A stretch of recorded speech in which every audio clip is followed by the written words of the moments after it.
निन्दन्तु नितिनिपुणा यदि वा स्तुवन्तु लक्ष्मी समाविशतु गच्छतु वा यथेष्टम् अद्यैव वा मरणमस्तु युगान्तरे वा न्यायात् पथः प्रविचलन्ति पदं न धीराः।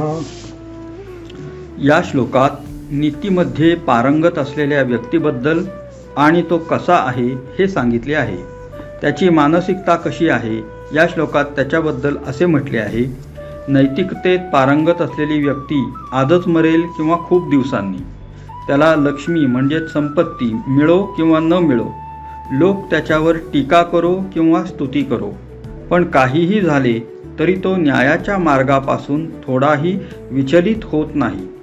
असे धैर्यवान, शूर आणि नीतिवान पुरुष आपल्यासाठी आदर्श आहेत आणि आपणही त्यांच्यासारखे बनण्याचा सतत प्रयत्न केला पाहिजे।